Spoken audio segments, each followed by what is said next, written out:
Hola, ¿qué tal? Yo soy Gerardo Ferreira y primero que nada bienvenidos a este podcast de filosofía contemporánea en acción. Este ya es el episodio 20 y este día quiero que pensemos juntos sobre algo que muchas veces damos por sentado. Hablaré sobre qué es el arte. Quiero que problematicemos sobre si el arte es una creación humana y meramente subjetiva, sobre si es un espejo de los procesos sociales, si es un lujo, un juego de formas o una forma de entretenimiento, o si es algo más complejo y profundo, una forma de pensamiento, un modo de extraer nuestra conciencia de la inmovilidad y una manera en que el mundo se piensa a través de nosotros. Así que en este episodio hablaré del arte y del pensamiento artístico, sobre todo a partir de la filosofía de Merleau-Ponty, de Gilles Deleuze, Félix Guattari y sobre todo de Mario Teodoro Ramírez, un filósofo latinoamericano que cada vez se ha vuelto más relevante en las discusiones contemporáneas de la ontología del siglo XXI.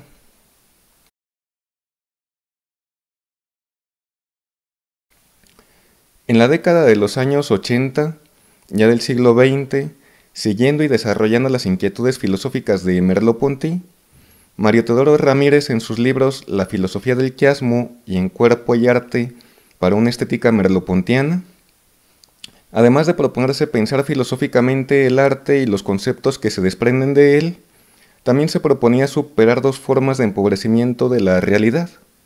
Por una parte, el subjetivismo, aquel heredado de Kant, que cree que no podemos conocer un mundo independiente de los filtros, las categorías y los significados que le añadimos nosotros desde nuestra comprensión subjetiva. Y por otra parte, también se propone superar el materialismo histórico, aquel donde el sujeto es visto como el resultado de una inercia de procesos socioeconómicos, pero su crítica se puede extender también hacia el materialismo cientificista, aquel que reduce lo que somos a un conjunto de átomos, moléculas, circuitos neuronales y estructuras socioeconómicas. Según este enfoque, la subjetividad, el arte o la cultura no son más que efectos derivados de causas materiales que pueden, en principio, ser descritas, explicadas y agotadas por la ciencia. Y aunque Mario Teodoro Ramírez no lo hace explícitamente, sus críticas hacia el determinismo también podemos dirigirlas hacia las neurofilosofías eliminativistas de Patricia y Paul Churchland, contra las cuales discute Marcus Gabriel en su libro Yo no soy mi cerebro, y que defienden que el deseo, las emociones o la conciencia no son sino ficciones que la neurociencia en algún momento terminará por explicar. Aunque en el materialismo cientificista también resaltan pensadores como Daniel Dennett, para quien la conciencia no es más que una ilusión creada por el cerebro. Y por esa razón, también él se encuentra en el blanco de las críticas de Marcus Gabriel, y aunque de manera indirecta, también en las de Ramírez. Ambas posturas, tanto el subjetivismo como el materialismo en su forma dogmática, niegan algo fundamental, y aunque parecen opuestas entre sí, ambas niegan que la existencia, ya sea la nuestra, la del mundo o la de una obra de arte, es igualmente real, plena y existente una como la otra. Porque finalmente somos pliegues, variaciones y distintas dimensiones de una misma existencia compartida y sin jerarquías. De manera que lo que el subjetivismo y esas formas de materialismo intentan negar es el sentido de un mundo que en realidad no puede ser determinado por nuestra conciencia, ni por la prisión de las leyes físicas. Cuando hablo del sentido, hablo también de su posibilidad de ser interpretado artística, cultural, afectiva y hasta espiritualmente. Y ambas posturas niegan su sentido en favor de la visión de un mundo empobrecido y reducido a sus aspectos meramente materiales o subjetivos. Frente a esos dos polos reductivos, Mario Teodoro Ramírez propone una vía distinta. Él se opone frente a las teorías que creen que la conciencia es el resultado de procesos materiales, históricos o económicos. Y por otra parte, frente a las concepciones que solo creen en un mundo hecho a imagen y semejanza de nuestra subjetividad. Lo que se propone Mario Teodoro Ramírez es pensar lo real en sí, más allá de las categorías impuestas por nuestra conciencia al mundo y más allá de los determinismos materiales impuestos por el mundo a nuestra conciencia. Para él, el mundo no es una construcción subjetiva, pero tampoco es una prisión material y de posibilidades finitas. Me parece que lo real para él, ya sea el mundo o cualquier otra manifestación de la existencia, no puede ser reducido a sus aspectos meramente materiales y finitos, porque lo que es real y existente porta el germen de una inmanencia capaz de ser pensada, interpretada, soñada y reconfigurada de infinitas maneras. Ya sea que se trate de la nuestra o de la de una obra de arte, la existencia es ambigüedad, opacidad, contingencia y devenir. Según mi interpretación de él, la existencia, aunque finita, contiene en sí la misma posibilidad de lo ilimitado y lo inesperado. Sus posibilidades pueden abrirse en cualquier momento a lo impensado, es decir, aquello que aún no hemos concebido, pero que no es imposible de concebir. En eso ya podemos notar una influencia de Merleau-Ponty, pero también de la filosofía deleuziana. Esto es muy importante porque desde ahí establece los marcos conceptuales desde los cuales crea una comprensión filosófica acerca del arte, en cuanto a dimensión autónoma, plena e inmanente del pensamiento. Esto último quiere decir que para él el arte no es producto de nuestra subjetividad, pero tampoco es pura exterioridad que nos arrastra como si el arte nada tuviera que ver con nuestras interpretaciones, con nuestra particular manera de comprenderlo y significarlo. Para Mario Teodoro Ramírez, el arte no es un objeto servil ni el recipiente de ningún contenido mental, histórico o social. No es un objeto externo a nosotros que podamos examinar desde fuera, sino una modalidad y una dimensión viva del pensamiento. Esta concepción se distancia, además, de la visión hegeliana donde el arte, al mismo tiempo que es reconocido como una forma de pensamiento, también nos dice que es una forma menor, imperfecta e inferior a la filosofía. El problema con Hegel es que él, al mismo tiempo que lo considera un tipo de pensamiento y expresión del espíritu, también disminuye su alcance cuando en su introducción a la estética afirma que el arte está lejos de ser el modo de expresión más elevado del pensamiento, porque para él la verdad solo puede alcanzarse plenamente en los conceptos, es decir, en la filosofía. Bajo esa visión, toda obra de arte es aquella que nace subordinada a un concepto.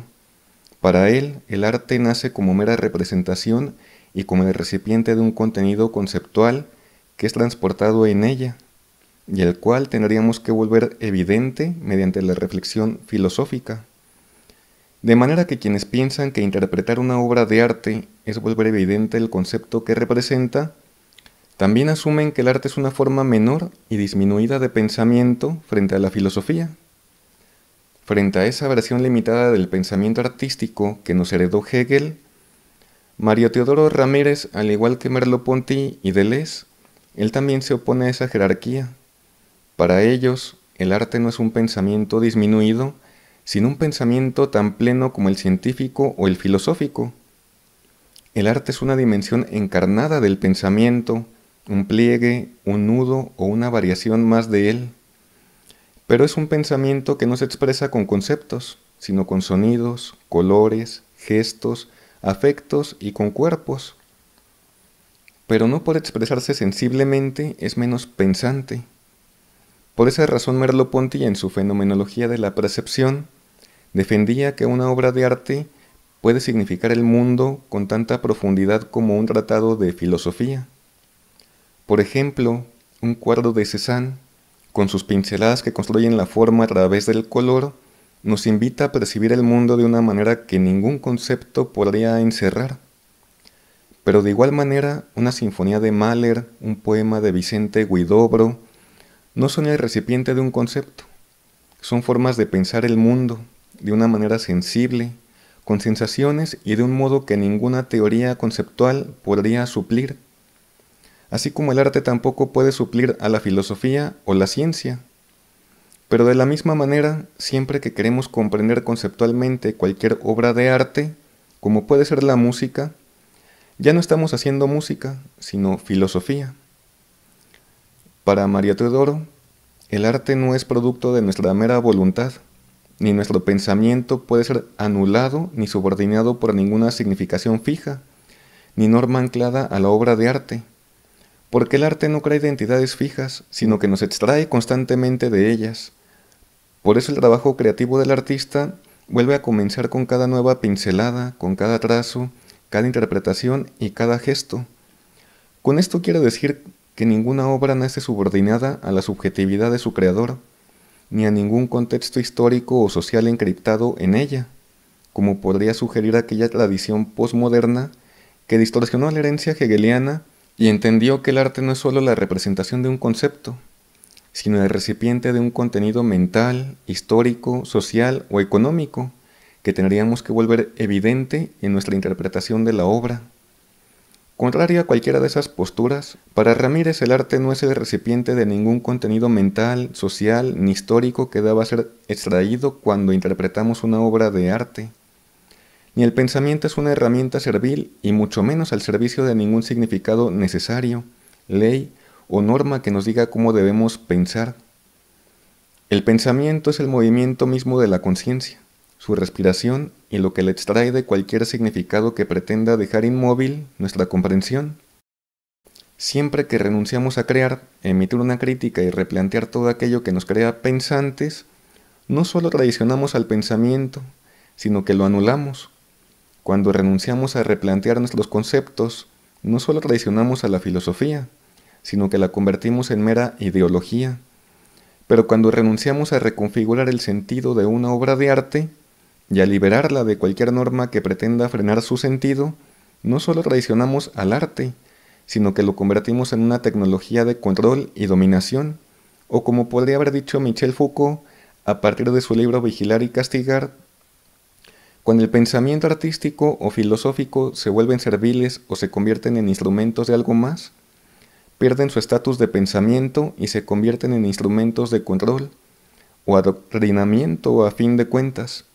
Operan como tecnologías de poder, como mecanismos que implementan la disciplina como un freno a la creatividad y la libertad finalmente.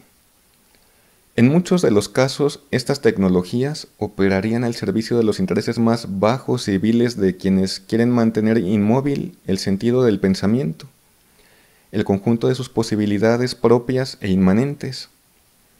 Artístico o filosófico, el pensamiento solo existe mientras se transforma y mientras nos transforma y transforma el mundo.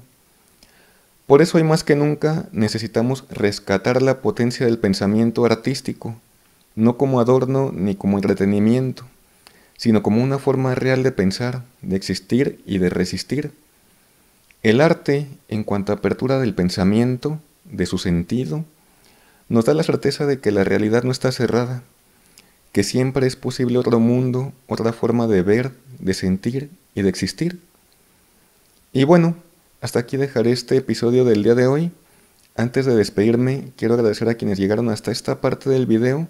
Si les gustó o les dejó algo de valor este tema, les invito a que me regalen un me gusta, se suscriban al canal, comenten y compartan el link de este video en sus redes sociales y grupos de WhatsApp. Como saben, eso me ayudaría bastante para continuar desarrollando más contenido como este y mejorar cada vez más. Y bueno, gracias por escuchar, nos encontramos en el próximo episodio.